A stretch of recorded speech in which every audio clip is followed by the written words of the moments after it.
Good morning students. कल हमने जाना कि क्रांति के परिणाम क्या रहे। नेशनल असेंबली को राजा ने मान्यता दे दी, सामंती व्यवस्था समाप्त हो गई, पादरियों के चर्च के अधिकार समाप्त हो गई, चर्च की ज़मीन जब्त कर ली। चर्च की प्रॉपर्टी जब जब्त हुई तो वो 20 अरब लिरवे यानी सरकार के बजट से भी बड़ा हिस्सा, कर्ज से भी बहुत ज़्यादा बड़ा हिस्सा था। यानी कि दोबारा से सरकार के पास बहुत ज़्यादा धन संपदा आ गई। अब संवैधानिक राजतंत्र, कल हम इसकी चर्चा कर रहे थे अंत में। संवैधानिक राजतंत्र फ्रांस को घोषित कर दिया गया। संवैधानिक राजतंत्र क्या होता है? एक तो होता है राजतंत्र जहाँ राजा का शासन हो, वहाँ पर राजा जो कहे वही नियम वही कानून, कोई लिखित संविधान नहीं होता। एक होता है लोकतंत्र, जैसे हमारे देश में है, जहाँ पर चुनाव से सरकार बनती है।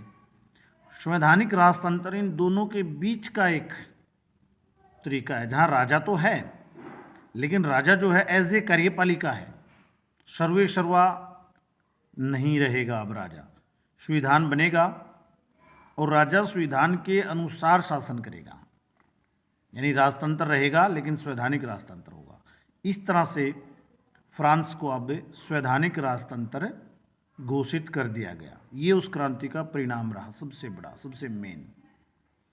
तो नेशनल असेंबली ने जो नया संविधान बनाया उसमें 2 साल लगे। 1789 में क्रांति हुई थी, उसके 2 साल 1791 में संविधान का प्रारूप तैयार हुआ। तो प्रारूप होता है फॉर्मेट तैयार करना। जैसे हमारे यहाँ हम पढ़ते हैं कि संविधान सभा के अध्यक्ष डॉक्टर राजेंद्र प्रसाद थे, प्रारूप समिति के अध्यक्ष भीमराव अंबेडकर थे। तो प्रारूप होता है उसका फ्रेमवर्क तैयार करना, खाका तैयार कर लेना। तो ये नए संविधान का प्रारूप 1791 में तैयार हो गया। इसमें राजा की शक्तियाँ कम कर दी गई, विधान पालिका, कार्यपालिका और न्यायपालिका की स्थापना की गई, जैसे हमारे यहाँ है, जैसे और लोकतंत्रों में है। विधान पालिका तो वो नेशनल असेंबली होगी, कार्यपालिका राजा होगा और न्यायपालिका की भी अलग से नियुक्ति की गई। पहले कार्यपालिका, विधान पालिका और न्यायपालिका तीनों कार्य राजा स्वयं ही करता था। अच्छा, वोट का अधिकार 25 वर्ष से ऊपर के उन पुरुषों को मिला जो 3 दिन की मजदूरी के बराबर कर देते थे, यानी टैक्स पेइस पुरुषों को सिर्फ। मैंने आपको याद दिलाया था कि पाव रोटी की जब समस्या हुई, महिलाएं कतार में खड़ी थी और उन महिलाओं ने क्रांति की शुरुआत की थी, वहाँ से बेकरी की दुकान को लूट के। और आपको याद दिलाया था कि ये ध्यान रखना, आगे जाके इस चीज़ का मैं बताऊंगा कि क्यों ध्यान रखना है। तो ये चीज़ देखो, वोट का अधिकार महिलाओं को नहीं मिला, सभी पुरुषों को भी नहीं मिला, सिर्फ अमीर पुरुषों को मिला, टैक्स पेई पुरुषों को मिला। तो आगे पढ़ेंगे हम, महिलाएं अलग से दोबारा फिर वोट के अधिकार के लिए संघर्ष करेंगी, वो आगे लेसन में आएगा। तो पुरुष एवं नागरिक अधिकार घोषणा पत्र जारी किया गया, यानी नागरिकों के अधिकार, उसमें भी पुरुष शब्द साथ में लगा दिया। पुरुष एवं नागरिक अधिकार घोषणा पत्र, यानी नागरिकों की 2 कैटेगरी होगी। एक तो जिनको वोट का अधिकार था वो नागरिक, और दूसरे वो नागरिक जिनको वोट का अधिकार नहीं था। तो ये पुरुष एवं नागरिक अधिकार घोषणा पत्र उन पुरुषों के लिए जिनको वोट का अधिकार था। एक प्रकार से सक्रिय नागरिकता और निष्क्रिय नागरिकता, 2 तरह की नागरिकता कर दी गई। सक्रिय नागरिक वो जिनको वोट का अधिकार था, चुनाव लड़ने का अधिकार था, और निष्क्रिय नागरिक वो जिनको वोट का अधिकार नहीं था, चुनाव लड़ने का अधिकार नहीं था, यानी गरीब पुरुष और महिलाएं। इस पुरुष एवं नागरिक अधिकार घोषणा पत्र में क्या दिया गया, संवैधानिक राजतंत्र में क्या व्यवस्था की गई, परिणाम पढ़े। अब इस पुरुष एवं नागरिक अधिकार घोषणा पत्र में क्या दिया गया। इस पुरुष एवं नागरिक अधिकार घोषणा पत्र में पहली लाइन ये लिखी गई कि आदमी स्वतंत्र पैदा होता है और उनके अधिकार समान होते हैं, यानी समानता और स्वतंत्रता के अधिकार की बात की गई, जो हमारे भी मौलिक अधिकारों में है। राजतंत्र में, राजा के शासन में समानता और स्वतंत्रता का अधिकार नहीं होता। वहाँ पर कोई भी नागरिक स्वतंत्र नहीं होता, सब राजा के गुलाम होते हैं। दूसरा, स्वतंत्रता, संपत्ति, सुरक्षा एवं शोषण के प्रतिरोध का अधिकार दिया गया, यानी स्वतंत्रता का अधिकार दिया गया, संपत्ति का अधिकार दिया गया, सुरक्षा का अधिकार एवं शोषण की, यानी ये सभी वो अधिकार हैं जो हमारे भी मौलिक अधिकारों में हैं।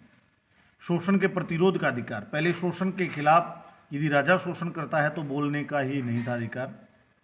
समग्र संप्रभुता का स्रोत राज्य में निहित, संप्रभुता का स्रोत राज्य में निहित, पहले संप्रभुता का स्रोत राजा में था, अब राजा की बजाय राज्य में कर दिया गया, यानी राजा इंपॉर्टेंट था पहले, अब राज्य इंपॉर्टेंट हो गया। संप्रभुता क्या होती है? ये स्वतंत्रता से बड़ा शब्द है, हमारे संविधान में भी है। ये संप्रभुता होती है जब हम निर्णय लेने में भी स्वतंत्र होते हैं। स्वतंत्रता तो होती है, देश स्वतंत्र हो गया, लेकिन कई बार स्वतंत्र होने के बाद भी निर्णय लेने में स्वतंत्र नहीं होता। जैसे हम 15 अगस्त 1947 को स्वतंत्र हो गए थे, लेकिन 26 जनवरी 1950 तक हम निर्णय लेने में स्वतंत्र नहीं थे। इस 2-2.5 साल के पीरियड में हम स्वतंत्र तो थे, लेकिन संप्रभु नहीं थे। संप्रभु हम 26 जनवरी 1950 को हुए। तो संप्रभु स्वतंत्रता से भी बड़ा शब्द है। तो समग्र संप्रभुता जो है वो राज्य में निहित होगी, ना कि राजा में। अगला 4th पॉइंट, स्वतंत्रता का आशय ऐसे काम करना जो औरों के लिए नुकसानदेह न हो, यानी स्वतंत्रता के साथ साथ एक कर्तव्य भी, जैसे हमारे भी मौलिक अधिकारों के साथ मौलिक कर्तव्य दिए हैं। ऑटोमेटिकली जब हमें अधिकार मिलते हैं तो हमारा कर्तव्य बन जाता है कि हम अपने अधिकारों का प्रयोग इस तरह करें कि वो औरों के अधिकारों की अवहेलना ना करें, वो औरों के अधिकारों को नुकसान ना पहुंचाएं। हमारा अधिकार है तो औरों का भी अधिकार है। उसके बाद कानून की स्वतंत्रता, कानून स्वतंत्र है। राजा पर भी यदि कोई आरोप लगता है तो उस पर भी कानून स्वतंत्रता पूर्वक कार्य करेगा। कानून की स्वतंत्रता है, समानता है, अभिव्यक्ति की स्वतंत्रता, ये बहुत बड़ा अधिकार था। राजाओं के शासन में ये नहीं होता। अभिव्यक्ति का मतलब होता है अपने विचार व्यक्त करना। हमारे यहाँ पर भी अभिव्यक्ति की स्वतंत्रता है। हम गलत को गलत, सही को सही कह सकते हैं। राजा गलत है तो राजा को गलत कह सकते हैं। ये होती है अभिव्यक्ति की स्वतंत्रता। तो ये अधिकार दिया गया। सभी नागरिकों पर आय के अनुसार कर लगेगा, लेकिन इनकम के आधार पर। पहले कर इनकम के आधार पर नहीं लगता था, तीसरे वर्ग पर लगता था, वो बल्कि गरीब थे, पहले और दूसरे वर्ग पर नहीं लगता था। अब इनकम के आधार पर लगेगा। और संपत्ति का अधिकार पावन एवं अनुल्लंघनीय, यानी संपत्ति का अधिकार सभी नागरिकों को दिया गया। पहले संपत्ति का अधिकार सिर्फ राजा को था, नागरिकों को संपत्ति का अधिकार नहीं था। नागरिक संपत्ति का अधिकार राजा के प्रसाद पर्यंत ही करते थे।